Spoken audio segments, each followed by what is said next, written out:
complicações de 35% a 75%. Olha só que interessante.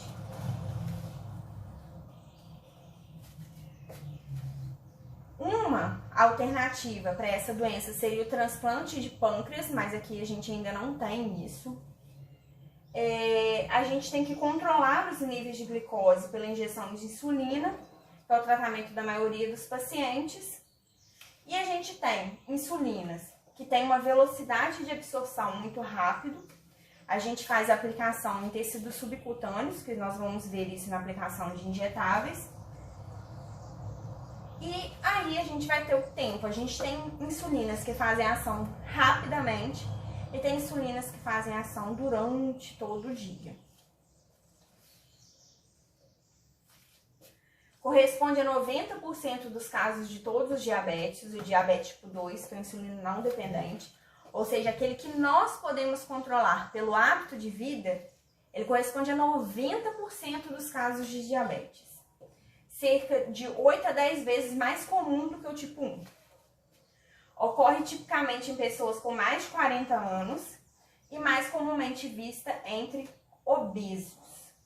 Estima-se que 60 a 90% dos portadores de doenças sejam obesos, ou seja, coisa que nós conseguimos evitar com exercício físico e com uma alimentação equilibrada. A gente continua a produção de insulina pelo pâncreas, mas a gente não consegue absorver, que a gente chama de resistência à insulina, porque a insulina não consegue abrir com a sua chave a fechadura da célula, ok? Então, esse tipo de diabetes, ele pode ter o fator genético, que vai favorecer, mas junto com os fatores ambientais, né? Que é o estilo de vida da pessoa durante a vida inteira. A identificação de genes relevantes se confunde com os agentes ambientais e pode provocar diferentes expressões no fígado, no nosso músculo e vários outros fatores. O rigoroso controle da glicemia, assim como a gente viu no diabetes tipo 1, pode reduzir de 35% a 75% as complicações, que são um infarto, né? Dor no corpo. A diabetes, ela provoca o que a gente chama de neuropatia diabética, que o simples vento, a pessoa pode sentir muita dor no corpo. Doença renal, catarata e retinopatia. Sintomas, perda de peso, o tratamento. A gente tem um tratamento medicamentoso e o tratamento não medicamentoso. Porque a gente não utiliza medicamentos se a pessoa fazer um tratamento, né, dietético para perder peso, aumenta a atividade física. E o tratamento medicamentoso, ele não é tão efetivo quanto a perda de peso, o aumento das atividades físicas e o controle da alimentação. Mas ele é uma alternativa, tudo bem? Diabetes gestacional, principalmente a gente vai fazer um controle da alimentação da mãe, porque muitos medicamentos não são aconselháveis ser utilizados durante a gestação.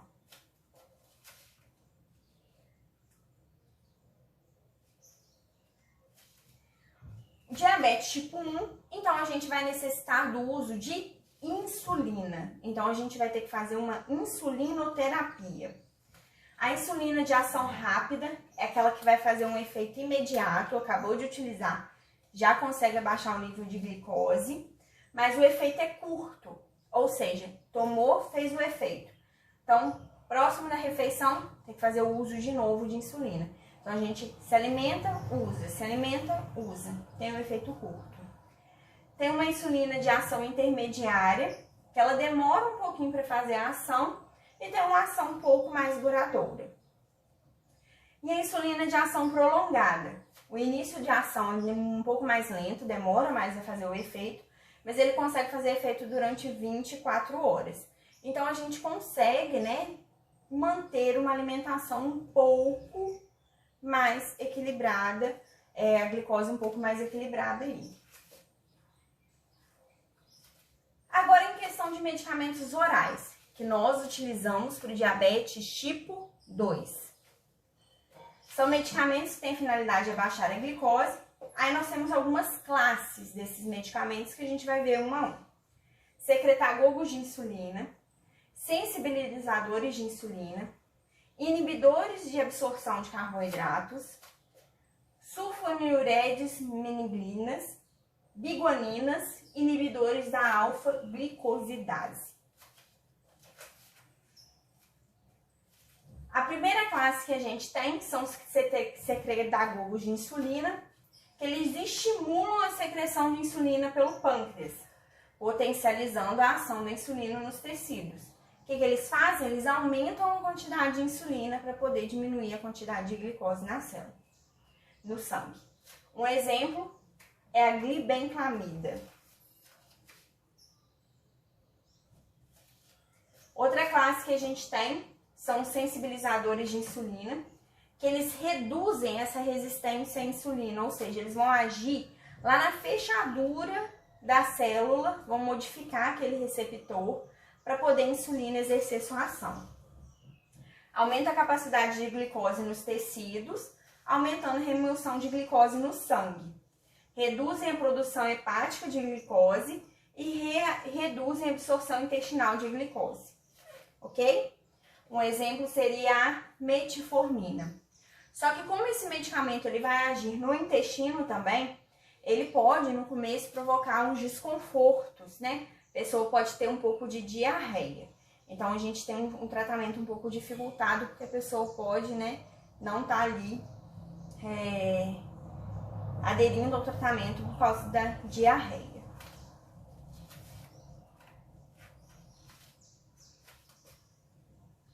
Outro que a gente tem são os inibidores da absorção de carboidratos. Ele provoca uma redução da absorção de carboidratos no intestino, consequentemente reduz a digestão, levando a uma queda da glicose. Ou seja, eu não quebro o meu carboidrato para ele se transformar em glicose, por isso eu não tenho muito um aumento de glicose no sangue. Um exemplo seria a carbose, que é um tipo de medicamento.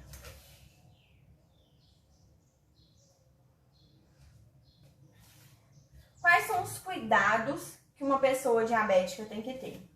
Tem que ter um plano de alimentar adequado, ou seja, se alimentar da forma ali corretamente, né? Não consumir muitos alimentos que tenham carboidratos, que tenham açúcares. Fracionamento das refeições, ou seja, não comer muito de uma vez só.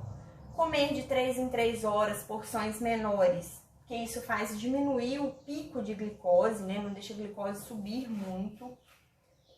Consumo de fibras, frutas, verduras, legumes, que eles tornam a absorção de glicose um pouco mais lenta no nosso organismo.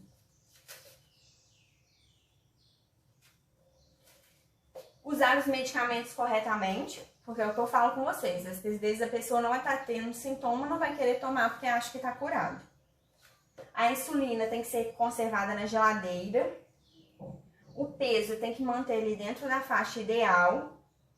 A glicose tem que fazer controle regularmente. Fazer exercício regularmente orientados.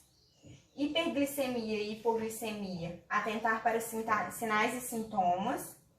Cuidados com os pés, examinar, manter unhas aparadas, não retirar cutículas e usar calçados confortáveis para evitar que dê machucados nos pés, que nós já vimos que isso pode gerar uma falta de cicatrização e levar à amputação dos membros. Não fumar, evitar ingerir álcool, usar cartão de identificação de portador de diabetes, né? Para mostrar que se você passar mal na rua, você é diabético, então o seu tratamento ali vai ser um pouco diferente.